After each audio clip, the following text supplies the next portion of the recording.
नमस्कार भक्तों, आप सभी का स्वागत है स्वास्तिक परिवार ऑफिशियल में। आज हम लेकर आए हैं वट सावित्री व्रत कथा, जो हिंदू धर्म के सबसे पवित्र और महत्वपूर्ण व्रतों में से एक माना जाता है। यह व्रत सुहाग, सुख समृद्धि और पति की लंबी आयु के लिए रखा जाता है।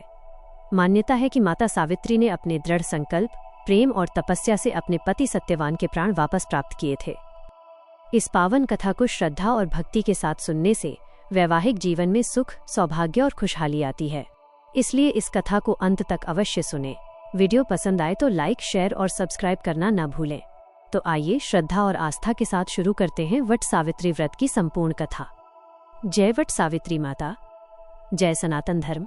इस दिन सुहागन महिलाएं बरगद के पेड़ की पूजा करके देवी सावित्री और सत्यवान की कहानी सुनती हैं। देवी सावित्री, जिन्होंने अपने दृढ़ निश्चय से यमराज जी से अपने पति सत्यवान के प्राण वापस लाए थे, और यह व्रत अटूट प्रेम और समर्पण का प्रतीक है। तो आप सब भी अपने पति की दीर्घायु और अखंड सुहाग की कामना से इस व्रत कथा को श्रद्धा और विश्वास के साथ पूरा सुनिए। सावित्री और सत्यवान की कथा सबसे पहले महाभारत के वन पर्व में मिलती है।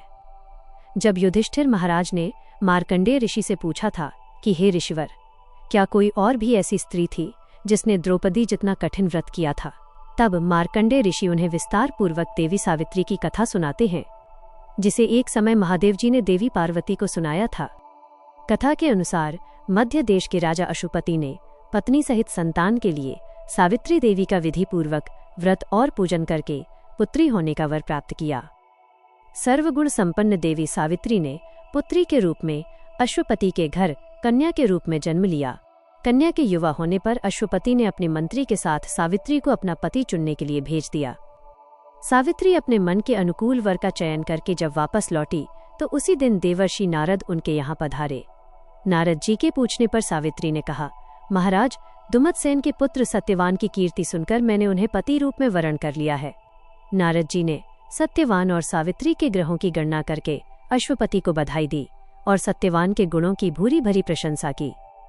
साथ ही ये भी बताया कि सावित्री के 12 वर्ष की आयु होने पर सत्यवान की मृत्यु हो जाएगी। नारद जी की बात सुनकर राजा अश्वपति का चेहरा मुरझा गया। उन्हें यह बात जानकर बड़ा दुख पहुंचा। तब उन्होंने अपनी पुत्री सावित्री से किसी अन्य को अपना पति चुनने की सलाह दी, किंतु सावित्री ने उत्तर दिया कि पिताजी, आर्य कन्या होने के नाते जब मैं सत्यवान का वरण कर चुकी हूँ, तो अब वे चाहे अल्पायु हो या दीर्घायु, मैं किसी अन्य को अपने हृदय में स्थान नहीं दे सकती। देवी सावित्री ने नारद जी से सत्यवान की मृत्यु का समय ज्ञात कर लिया। कुछ समय के बाद सत्यवान और सावित्री का विवाह हो गया।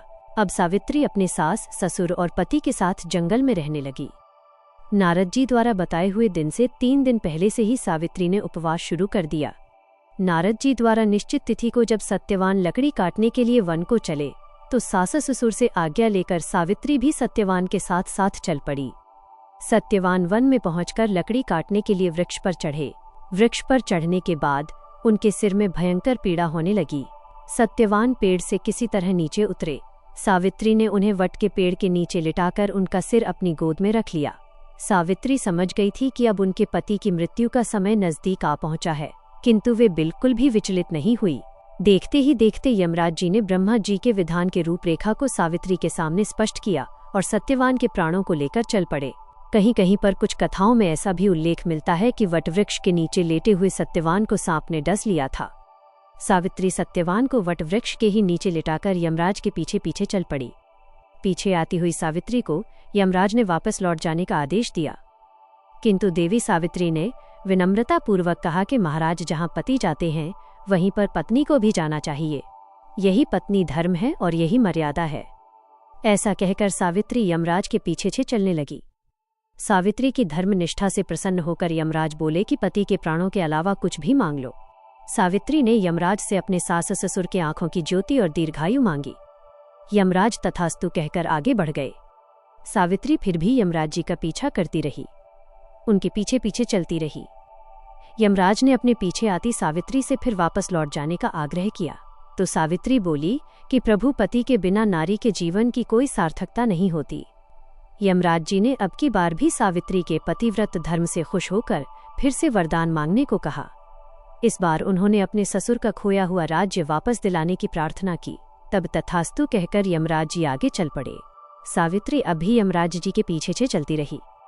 इस बार सावित्री ने यमराज जी से 100 पुत्रों की मां बनने का वरदान मांगा। पहले की तरह ही तथास्तु कहकर जैसे ही यमराज जी आगे बढ़े, सावित्री हाथ जोड़कर खड़ी हो गई और कहने लगी, प्रभु, अभी अभी आपने मुझे 100 पुत्रों की मां होने का आशीर्वाद दिया है, किंतु पति के बिना मैं मां किस प्रकार बन सकती हूँ? अपना ये तीसरा वरदान पूरा कीजिए। तब सावित्री के धर्म, निष्ठा, ज्ञान, विवेक और पतिव्रत धर्म की बात जानकर यमराज जी ने सत्यवान के प्राणों को अपने पाश से स्वतंत्र कर दिया। सावित्री सत्यवान के प्राणों को लेकर वटवृक्ष के नीचे पहुंच गई, जहां सत्यवान का मृत शरीर रखा हुआ था। सावित्री ने वटवृक्ष की परिक्रमा की तो सत्यवान जीवित हो उठे। तब सावित्री अपने पति सत्यवान के साथ अपने सास ससुर के पास पहुंची तो उन्हें नेत्र ज्योति मिल गई थी। इसके बाद उनका खोया हुआ राज्य भी उन्हें मिल गया। आगे चलकर सावित्री 100 पुत्रों की मां भी बनी। इस प्रकार चारों दिशाएं सावित्री के पतिव्रत धर्म के पालन की कीर्ति से गूंज उठी। तभी से वट सावित्री व्रत रखने की परंपरा प्रारंभ हो गई। प्रिय भक्तों, आशा करते हैं कि वट सावित्री व्रत की यह पावन कथा आपको पसंद आई होगी और आपको इससे धार्मिक जानकारी एवं आध्यात्मिक प्रेरणा मिली होगी। माता सावित्री की कृपा से आपके जीवन में सुख, शांति, सौभाग्य और खुशहाली बनी रहे। यदि वीडियो पसंद आया हो तो इसे लाइक, शेयर करें और स्वास्तिक परिवार ऑफिशियल को सब्सक्राइब करना न भूलें, ताकि ऐसी ही धार्मिक कथाएं, व्रत, पूजा विधि और सनातन धर्म से जुड़ी जानकारी आप तक सबसे पहले पहुंचती रहे। कमेंट में अवश्य लिखें, जय वट सावित्री माता। मिलते हैं अगली पावन कथा के साथ। तब तक के लिए धन्यवाद। जय माता सावित्री, जय सनातन धर्म।